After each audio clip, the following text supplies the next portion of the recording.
안녕하세요. 임용선 목사입니다. 오늘 우리가 함께 나눌 말씀은 사도행전 5장 17절로 42절 말씀입니다. 사도행전 5장 17절로 42절인데요. 조금 길기 때문에 제가 17절부터 32절까지 그리고 41절과 42절을 봉독하겠습니다.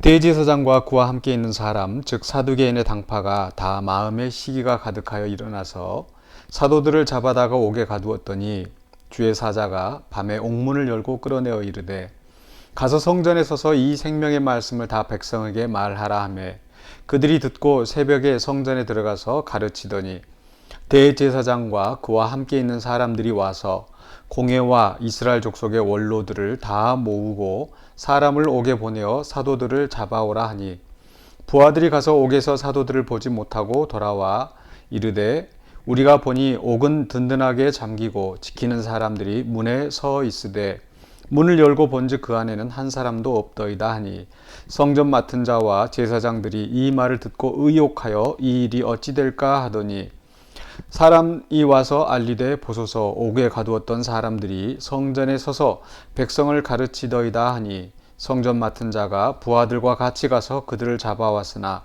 강제로 못함은 백성들이 돌로 칠까 두려워함이더라. 그들을 끌어다가 공회 앞에 세우니 대제사장이 물어 이르되 우리가 이 이름으로 사람을 가르치지 말라고 엄금하였으되 너희가 너희 가르침을 예루살렘에 가득하게 하니 이 사람의 피를 우리에게로 돌리고자 함이로다. 베드로와 사도들이 대답하여 이르되 사람보다 하나님께 순종하는 것이 마땅하니라. 너희가 나무에 달아 죽인 예수를 우리 조상의 하나님이 살리시고 이스라엘에게 회개함과 죄사함을 주시려고 그를 오른손으로 높이사 임금과 구주로 삼으셨느니라. 우리는 이 일의 증인이요 하나님이 자기에게 순종하는 사람들에게 주신 성령도 그러하니라 하더라. 41절입니다. 사도들은 그 이름을 위하여 능욕받는 일에 합당한 자로 여기심을 기뻐하면서 공회 앞을 떠나니라. 그들이 날마다 성전에 있든지 집에 있든지 예수는 그리스도라고 가르치기와 전도하기를 그치지 아니하니라. 아멘. 네, 무엇에 끌리는가라는 말씀의 제목으로 함께 오늘 본문의 말씀에 은혜를 나누고자 합니다. 무엇에 끌리는가? 짧은 말로는 이제 동기라고 할 수 있겠습니다. 어떤 행동을 하게 되는 그 이유라고 할 수 있겠죠. 오늘 말씀에서는 바로 대제사장과 또 사두개인들, 또 성전 맡은 자들, 그 당시에 종교 권력자들과 또 그리고 그와 반대점에 있는 사람들이 바로 베드로와 사도들, 주 예수 그리스도의 복음을 증거하는 베드로와 사도들이 있습니다. 그런데 여기서 이 대제사장과 사두개인들이 그 행동하고 있는 그 동기, 그들이 끌리는 것은 무엇인가 보면 17절에 이렇게 기록되어 있어요. 대제사장과 그와 함께 있는 사람, 즉 사두개인의 당파가 다 마음에 시기가 가득하여 일어나서 그들의 동기는 바로 이 시기, 마음의 시기였습니다. 어떤 시기였을까요? 바로 앞에 12절로부터 16절까지 보면은 사도들의 손을 통하여 민간의 표적과 기사가 많이 일어나고 또 많은 사람들이 그 사도들을 따라가고 또 그 예수 그리스도를 믿는 그 도에 대해서 많은 사람들이 또 칭송하고 또 거기에 대해서 많은 또 무리가 모였습니다. 이렇게 그 사도들의 사역이 사람들의 이목을 끌고 또 많은 사람들이 그들에게 순종하자 그들은 그 대제사장과 사두개인들, 즉 그 당시의 종교 지도자들, 종교 권력자들은 자기들이 주도권을 갖지 못하고 이 사도들이 주목을 받는 것에 대해서 이제 시기한 겁니다. 어떤 이들의 마음 속에 정말 하나님의 말씀에 대한 어떤 그 하나님의 그 진리, 그 말씀에 대한 그런 열정이 있었다고 한다면 오히려 그 진리의 말씀 앞에 자신들을 내어놓고 또 순종하며 구원받을 수 있는 길이 있었을 것입니다. 그러나 이들은 그런 어떤 진리에 대한 열정, 하나님의 말씀에 대한 그런 동기보다는 자기들의 위치, 또 자기들의 그 어떤 명예, 그것이 손상될까, 또 다른 사람들이 더 주목을 받을까 하는 그런 시기심 때문에 지금 행동하고 있는 겁니다. 그렇기 때문에 그 사도들의 말이 진리인가 진리가 아닌가 하는 것은 전혀 그들에게 문제가 되지 않았습니다. 그들은 오직 자기들의 종교적인 권력으로 권력을 이용해서 사도들을 잡아다가 옥에 가두었습니다. 그런데 바로 그 옥에 갇혀 있을 때 하나님께서 또 주의 사자를 보내시고 주의 사자들이 그 옥문을 열고 그들을 풀려나게 하셨다. 그러면서 말씀하시기를 20절에 가서 성전에 서서 이 생명의 말씀을 다 백성에게 말하라. 그래서 이 사도들은 그 사자의 말을 듣고 나와서 또 가서 21절에 보니까 새벽에 성전에 들어가서 가르치더니, 분명히 그 말씀을 가르치는 것 때문에 감옥에 갇혔는데 이들은 다시 나와서 그 말씀을 가르치고 있는 겁니다. 그럴 때 이제 사람들이 그 대제사장과 또 이 서기관들이나 성전을 맡은 자들, 이런 사람들이 이제 사도들을 신문하려고 이제 잡아오려고 하는데, 이제 이미 그들은 감옥에서 떠난 상태에 있었죠. 그래서 그때 이제 어떤 사람이 바로 이 사도들이 성전에서 가르치고 있다는 그 사실을 보고하였습니다. 그랬더니 바로 이제 그 사람들을 이제 잡아오게 하였는데 25절, 26절에 보니까 성전 맡은 자가 부하들과 같이 가서 그들을 잡아왔으나 강제로 못함은 백성들이 돌로 칠까 두려워함이더라. 백성들이 돌로 칠까 두려워함이더라. 그러니까 자기들의 마음, 그 시기심에 이끌려서 그 사도들을 막기는 막아야 되겠는데, 또 다른 한편으로 또 이 백성들이 지금 저 사도들을 따르고 있는데 또 그들에게 원망을 듣고 또 그들에게 오히려 공격을 당할까봐 지금 두려워하고 있는 거죠. 그러니까 이들의 마음속에 또 다른 동기는 무엇입니까? 이 종교 지도자들의 마음속에 있는 동기는 바로 또 사람을 두려워하는 겁니다.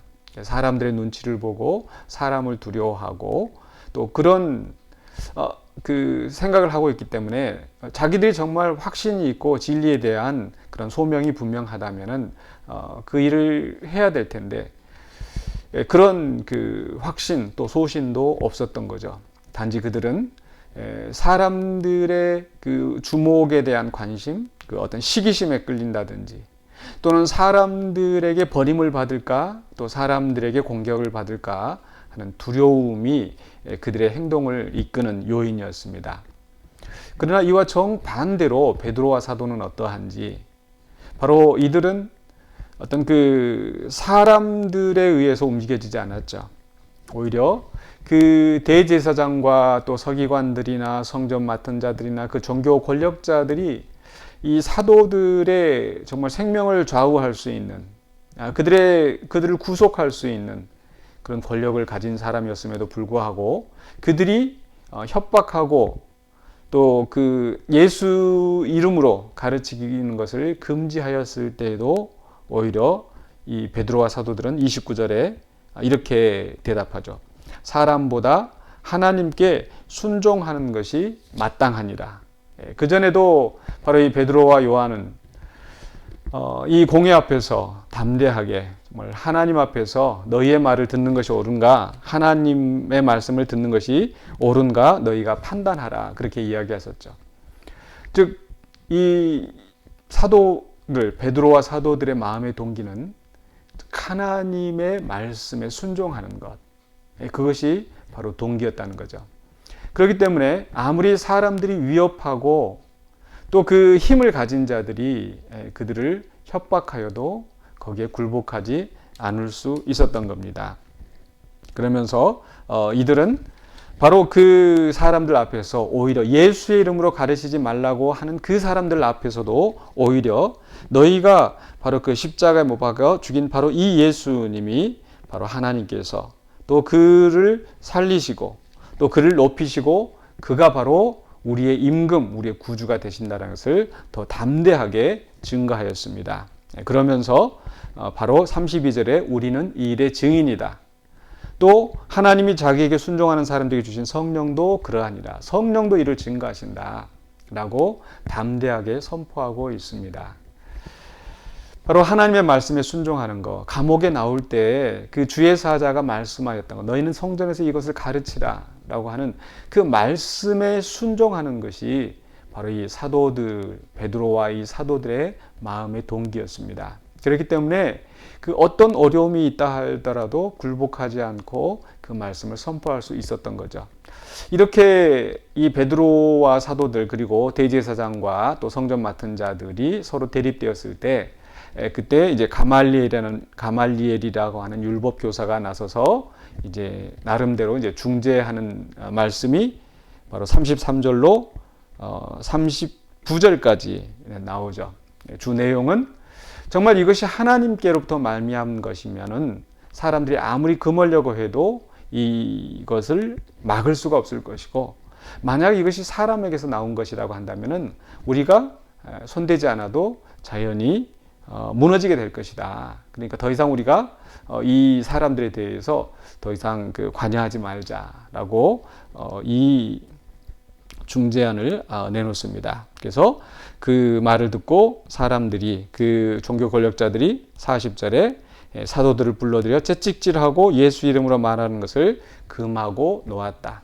다시 한번 그 예수의 이름으로 가르치는 것을 금지했습니다. 그러면서 채찍질을 하고 때리고 그들을 위협한 거죠. 그러나 오늘 마무리되는 말씀 속에서는 사도들은 41절에 사도들은 그 이름을 위하여 능욕받는 일에 합당한 자로 여기심을 기뻐하면서 공회 앞을 떠나니라. 바로 이 예수 그리스도의 이름으로 가르치는 일이 비록 매를 맞고 또 능욕을 당하고 수치와 고통 속에 있는 일이라 할지라도 그것이 하나님의 말씀에 순종하는 것이라고 한다면, 하나님의 말씀을 순종하기 위해서 바로 이것을 감당하고 있기 때문에 오히려 이것을 더 기쁘게 받아들였다는 거죠. 이 베드로와 사도들의 동기가 무엇인지 분명히 나타나지 않습니까? 오늘 우리는 일상의 삶을 살아가면서 우리가 무엇에 이끌리는지 한번 돌아보기를 원합니다. 사람들 앞에 인정을 받고 또 사람들 앞에 높임을 받고, 또는 사람들에게 어떤 피해를 당하지 않으려고 하는 어떤 그런 동기에 끌리지는 않는지. 그러나 우리는 주의 말씀에 순종하는, 또 순종이 우리의 동기가 되었으면 좋겠습니다. 또 우리 순종한다고 해서 그냥 복받고 잘 살고 이게 자동적으로 따라오는 것은 아닙니다. 그러할지라도 바로 이 순종 그 자체가 우리의 목적이 되어지고, 또 우리가 우리의 순종을 통하여서 예수 그리스도의 복음이 선포되어지고 하나님의 나라가 확장이 되는 것으로 우리가 기뻐해야 되겠습니다. 사도 바울이 보낸 서신 가운데서도 그런 내용이 나오죠. 사도 바울이 감옥에 갇혔을 때 어떤 사람들은 시기와 경쟁심으로 복음을 증거한다고 하였습니다. 그러나 그런 말을 듣고 오히려 사도 바울은 이렇게 하나 저렇게 하나 그리스도가 전파되기 때문에 나는 기뻐한다. 즉 사도 바울의 마음속의 동기는 어떤 시기나 경쟁심이 아니었었고 오직 그리스도의 복음을 위하여 순종하는 그러한 마음가짐이 있었던 것이죠. 그래서 오늘 우리가 이 베드로와 사도들의 그리스도의 복음을 증거하는 그 마음의 태도를 보면서 우리가 정말 하루 한순간 살아갈 때마다 우리의 마음의 동기가 바로 예수 그리스도의 복음, 또 하나님의 말씀에 순종하고, 또 그 순종하는 자에게 성령님이 함께 하셔서 또 강하게 역사하실 줄로 믿습니다. 그렇기 때문에 말씀에 순종함으로 오늘 하루도 또 승리하시는 또 우리 모두가 되시기를 주의 이름으로 간절히 축원합니다. 기도하겠습니다. 사랑의 주 하나님, 은혜를 감사합니다. 우리가 이 세상을 살아가는 동안에 많은 또 어려움과 또 위험한 일들이 있습니다. 또 많은 유혹들이 있습니다. 그런 것들에 우리가 좌우되지 않게 도와주시고 오로지 우리의 삶은 하나님의 말씀에 순종하며 나아가기를 원합니다. 우리의 삶 속에서 하나님의 뜻이 무엇인지를 분별하고 그 분별하신 뜻을 따라서 순종하며, 비록 그 가는 길에 아픔과 고통이 있다 할지라도, 또 수치와 또 능력이 있다 할지라도 두려워하지 아니하고 담대하게 주의 인도하심을 따라, 주의 성령의 역사하심을 따라 나아가는 우리 모두가 되게 하여 주시옵소서. 예수 그리스도 이름으로 기도하옵나이다. 아멘.